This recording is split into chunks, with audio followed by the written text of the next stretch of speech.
Arrestimi i kryebashkiakut të Stambollit ishte një zhvillim i bujshëm pasi Ekrem Imamoglu është edhe njeriu që mund të sfidojë sultanin e Ankaras. Imamoglu arrestua 2 vjet përpara zgjedhjeve presidenciale, siç ka ndodhur edhe në vitin 2020, kur një tjetër problem gjyqësor e pamundsoi të kandidonte përballë Erdoganit. Kryebashkiaku i Stambollit është njeriu real që mund të marrë postin e sultanit, pasi është politikani më popullor, por edhe me një influencë të rëndësishme ndërkombëtare e me një rrjet të shtrirë në të gjitha vendet ku Turqia ka lidhjet e saj të forta. Bosnjë-Hercegovina, vendi më me ndikim turk që është aleati më i rëndësishëm i Turqisë në Ballkan, që ka edhe pjesën politike religjoze, partia e djalit të Alija Izetbegović, si dhe partitë laike. Dhe kjo bote e Sarajevës është e ndarë me 2 katë e politikës turke.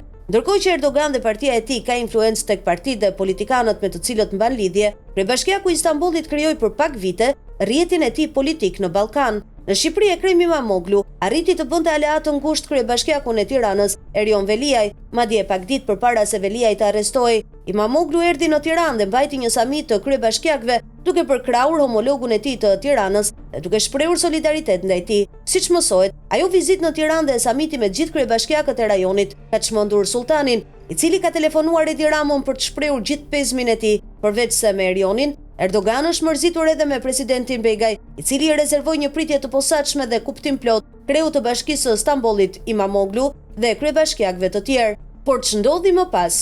Vetëm pak ditë pas këtij takimi, Erion Veliaj u arrestua dhe shumë shpejt të njëjtin fat pati edhe Imamoglu, kur 300 policë mbërritën në shtëpinë e tij në një nga lagjet më të njohura të Stambollit laik. A mund të jetë kjo thjesht një rastësi? Sipas asaj që ka ndodhur, nuk duhet të jetë kështu. Le t'i kthehemi rastit Veliaj. Sado që Edi Rama pas arrestimit të tij tentoi ta mbrojë, duke folur 2-3 ditë për këtë çështje, më pas jo vetëm ka heshtur, por ka ndaluar çdo drejtuese politikan socialist të mbështesë kryebashkiakun e Tiranës, madje e dërgoi në komunikimin në grupin e deputetëve një fatva ku dënoi publikisht Etienne Xhafajin. Ndërkohë, ajo që është më e rëndësishmja nuk është performanca e kryeministrit në mbështetjen e Erion Veliajt në betejën e tij gjyqësore, por lufta e hapur dhe e pabarabartë politike që po i bën atij Edi Rama. Kjo luftë ka nisur herët, ndërkohë që këto ditë Veliaj ka komunikuar me shkresa nga burgu për caktuar një nënkryetare të komanduar. Edi Rama veproi egërsisht duke terrorizuar të gjithë zyrtarët e Bashkisë Tiranë. Akti i Veliajt, sipas të gjithaj gjasave, ka qenë një provokacion, një matje pulsi për të parë si do të cilët tashmë kundërshtari më i egër i tij, i cili është edhe njeriu që e futi në politikë. Veliaj ka vendosur që të mos të riqet dhe po zbaton kompetencat e tij ligjore, të cilat edhe nëse kontestohen nga Rama apo njerëzit e tij në bashki, ato do duhet ishin të matura dhe të argumentuara, por nuk ka ndodhur kjo. Rama ka vepruar egërsisht, jo thjesht për të ndalur Veliajin, por për të trompur përkrahasit e tij në bashki dhe në Partinë Socialiste. Përplasja apo lufta e Edi Ramës ndaj Erion Veliajt ka qenë më shumë politike se sa një depistim pas nisjes së hetimeve të SPAK dhe kreut të Bashkisë së Tiranës. Kryeministri ka prej një viti që ja ka prerë Veliajt fuqitë dhe drejtimet e tij politike.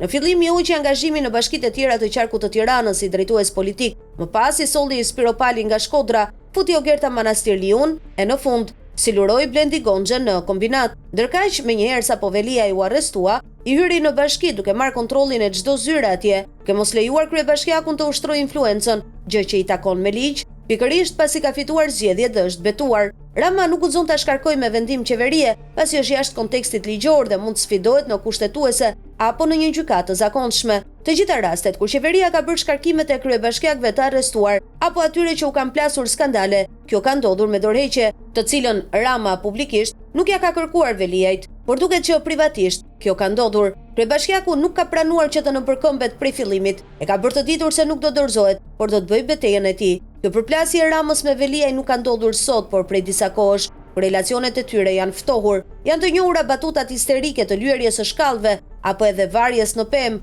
që siç treguan zhvillimet nuk ishin edhe aq shaka. Kjo përplasje vijoi derisa u arrit para një viti, ku çdo leje ndërtimi e bashkisë rrëzohej nga KKT-ja me firmën e Edi Ramës. Në ditën kur u mbajt një miting në sheshin Skënderbej, janë miratuar nga KKT një numër i madh kullash në gjithë Shqipërinë, nga Tirana në vendet bregdetare. E gjithë kjo strategji sulmi ndaj Veliajt nuk duket gjë tjetër veç se me një objektiv për të penguar kryebashkiakun që në një moment të mundshëm të jetë pasardhës i Edi Ramës. Nxjerrja jashtë fushë siç bën për të dytën herë Erdogan me Imamoglu, synon pikërisht dobësimin deri në heqje dorë nga lufta për pasardhësin.